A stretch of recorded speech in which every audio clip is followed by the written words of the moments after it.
Tahu cara main caturnya Jokowi?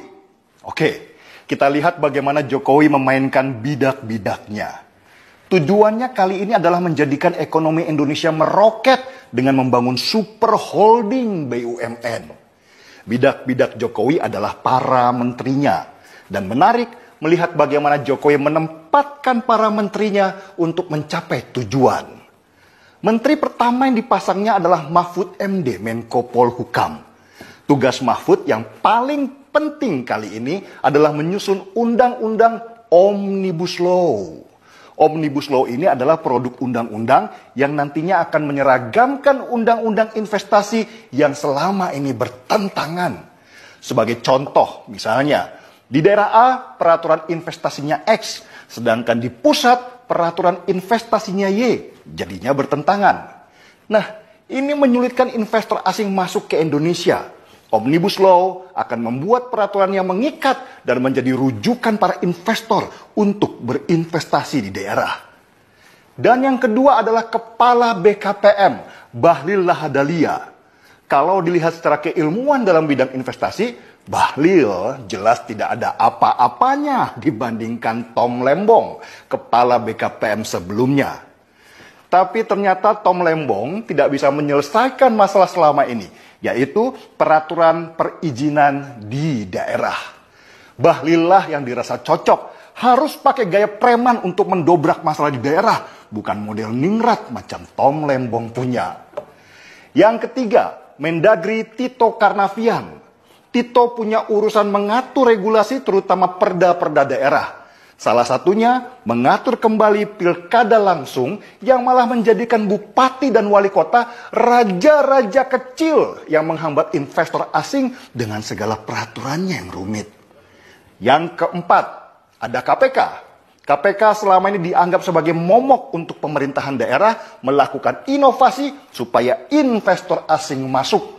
KPK baru nanti akan fokus membangun sistem pencegahan korupsi daripada hanya sibuk dengan OTT sebagai citra diri.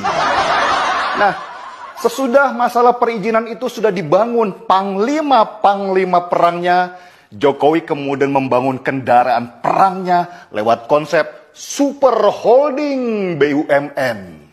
Super holding BUMN ini adalah perusahaan super yang nanti akan membawahi holding BUMN yang sudah ada. Rencana namanya adalah Indonesia Incorporation. Untuk apa super holding BUMN ini? Fungsinya sama dengan perusahaan investasi negara, Temasek Singapura, dan Khazanah Malaysia. Dengan menggabungkan aset seluruh BUMN dalam satu wadah perusahaan investasi, maka perusahaan super holding ini akan bisa membeli saham perusahaan-perusahaan multinasional. Dan ketika pemerintah sudah masuk dalam struktur manajemen, maka perusahaan akan diarahkan untuk investasi di Indonesia. Dengan begitu, masalah pengangguran kelak akan teratasi karena banyaknya lowongan kerja. Ada pepatah yang mengatakan, kalau kamu tidak bisa memaksa mereka masuk ke tempatmu, maka beli mereka. Berapa sih sebenarnya total aset BUMN kita? Untuk melihat perbandingan dengan negara lain, kita lihat dulu perusahaan negara Khazanah Malaysia. Mereka mengelola aset BUMN mereka senilai total 500 triliun rupiah. Sedangkan Temasek Singapura yang sudah mendunia itu, nilai total asetnya 3.000 triliun rupiah. Dan Indonesia? Ini yang mengagumkan. Jumlah total aset BUMN di Indonesia kalau digabungkan semua menjadi satu, nilainya lebih dari 8.000 triliun rupiah. Ini berarti kita jauh lebih besar dari Khazanah Malaysia dan Temasek Singapura. Tapi jangan bandingkan dengan Cina yang punya badan investasi negara bernama SASAC dengan nilai aset 338.000 triliun rupiah. Wow. Untuk itulah Jokowi menempatkan bidak terakhirnya bernama Erick Thohir untuk menjalankan kendaraan perang itu. Erick Thohir dalam skala menengah adalah pemain investasi level internasional yang sudah diakui. Nilai kekayaan dia saja 20 triliun rupiah. yang membuat jiwa miskin kita bergetar dengan hebatnya. Dengan semua bidak-bidak yang sudah dipasang Jokowi untuk tujuan menjadikan Indonesia sebagai raksasa Asia di bidang ekonomi, tidak berlebihan kalau kita menyebutnya gila.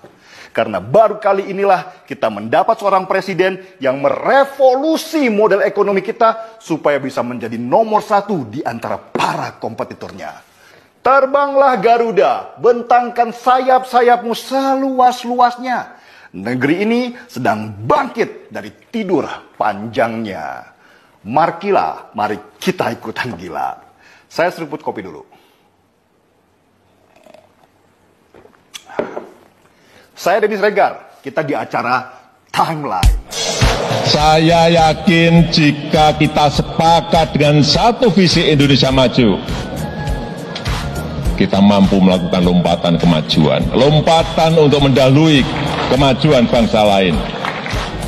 Sebagai kepala negara yang merangkap kepala pemerintahan, sebagai presiden dalam sistem presidensial yang dimandatkan oleh konstitusi, saya mengajak kita semuanya untuk optimis dan kerja keras. Dan sayalah yang memimpin lompatan kemajuan kita bersama.